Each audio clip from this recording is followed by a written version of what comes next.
Okay, welcome in one and all. I just figured I'd take a look at Eric Stahl's career this time. There's been no word on whether he's retired or not. He has not yet signed with any NHL squad. So I'm just going to take a look at his career up until this point where he last played this past postseason, and I'll go through all the teams that he's bounced around the league. So in 2003, that was quite a draft class. Marc-Andre Fleury would be the first overall pick. Eric Stahl would be the number two pick of that draft, and he got drafted by the Carolina Hurricanes. So we'll take a look at his NHL career up to date. So in 2003 2004, his rookie campaign, 81 games played, 11 goals, 20 assists for 31 points. 2005 2006 would be an unbelievable season. I believe it's the only time he ever notched triple digit points. 82 games played, a full season, 45 goals, 55 assists for 100 points. That was just absolutely insane. And I'll get to his playoff thing in just a second. 2006 2007, 82 games played, yet again another full season, 30 goals, 40 assists for 70 points. So he had a 30-point drop off from the season prior, but still, that's not too bad. 2007 2008, once again, 82 games played, 38 goals, 44 assists for 82 points. So pretty much a point a game that particular season. The following year, 2008 2009, 82 games played, 40 goals, 35 assists for 75 points. 2009 2010, 70 games played, 29 goals, 41 assists for 70 points.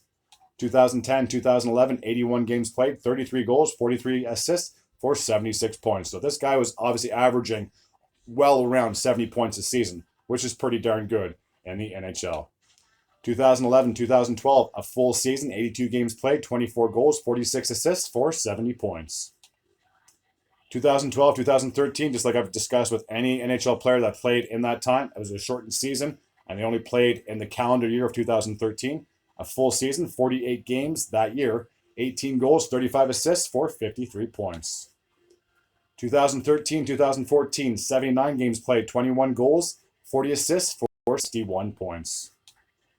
2014 2015, 77 games played, 23 goals, 31 assists for 54 points. So you can see how his point totals were slowly starting to regress as he was up around the 70s, then averaging around 50 points per season. 2015 2016, I believe that would be a stint with two teams. The Hurricanes, he had 63 games played, 10 goals, 23 assists for 33 points. They didn't qualify for the postseason, and anytime your team does not qualify for the postseason and you have an expiring contract of almost any player, you want to try to deal them and get picks or prospects in return. So they would trade him to the New York Rangers. He had 20 goals, 3 assists. 20 games played, 3 goals, 3 assists for 6 points.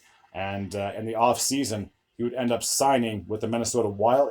And in 2016, 2017, a full season, 28 goals, 37 assists for 65 points. So he went back up to the 60-point plateau that we were used to seeing from like 2013 to 14 and 2011, 2012, and before that as well. 2017, 2018, he would have an 11-point improvement, 82 games played, 42 goals, 34 assists for 76 points. So for the Minnesota Wild, that signing was looking pretty darn well at the time.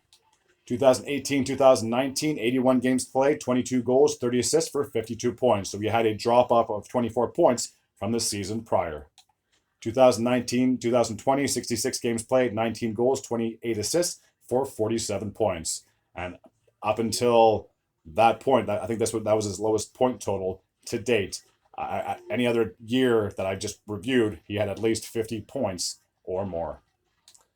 2020, 2021, he'd be split between two teams. So he got traded to the Buffalo Sabres in exchange for, hold on a second, it's going to come to me. I think it was Marcus Johansson, went back to Minnesota the other way.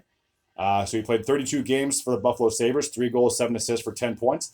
And in 2021, that's when we had all the realignment of all the teams. So normally Buffalo and Montreal, who play in the Atlantic, would have played against each other. But because the COVID pandemic was still very much alive, all the teams from Canada had their own division, and all the teams from the States ended up being realigned. You had some Western teams playing with Eastern teams. It was a very strange year, to say the least. So he would get traded to the Montreal Canadiens. And when he did, he had 21 games played, 2 goals, 1 assist for 3 points. He didn't play for any NHL team in the 2021-2022 campaign.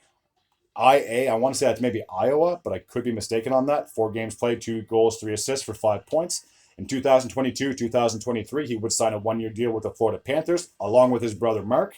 And those two would have quite the season together. 72 games played, 14 goals, 15 assists for 29 points. So we'll take a look at his playoff stats. So 2005, 2006, when he had that 100-point season, the only time he ever had hit triple-digit points. 25 games played in the postseason, 9 goals, 19 assists for 28 points, and a Stanley Cup to his name. So everyone thought, wow, this Hurricanes team is legit. Would they be able to repeat, or would they be able to be just as good the following years? Well, 2007 and 2008, they would miss the playoffs. They would come back in 2009, 18 games played, 10 goals, 5 assists for 15 points. Between 2010 and 2015, the Hurricanes did not qualify for the postseason. And just like I discussed in the 2015-2016 season, he would get shipped to the New York Rangers. He had a very short stint with them, only 5 games played, zeros all across the board. No goals, no assists, therefore no points. The following postseason, 2016-2017, in his first year with the Minnesota Wild, 5 games played, no goals, 1 assist. 2017-2018, 5 games played, 1 goal, 1 assist for 2 points. In 2019, the Minnesota Wild did not qualify for the postseason, and then when they did the whole playoffs with the 14 teams from each conference, Minnesota would play the Vancouver Canucks, I believe, in a best of 5. They would lose 3 out of their 4 games, and you can see 4 games played, 1 goal, 4 assists for 5 points.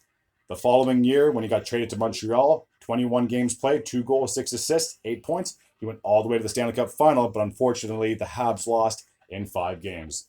And then just this past postseason, Florida went on quite possibly one of the greatest Cinderella runs of all time. Yeah, you could say Montreal was a Cinderella run because they probably shouldn't have been there. But for Florida, they just squeaked in, I believe, on the last game or 2 of the regular season. 21 games played, 2 goals, 3 assists for 5 points. They went all the way to the Stanley Cup final, but unfortunately they lost to the Vegas Golden Knights. So will Eric Staal retire? Will he try to make one more run at a cup? He is 38, 39 years old, so therefore his NHL career is definitely winding down, to say the least. I'm sure Father Time has definitely caught up with the oldest Staal brother. What do you guys think in the comments? Will Eric Staal retire? Will he have one more stint with another team and possibly pursue one more run with a Stanley Cup playoff aspiration in the back of his mind?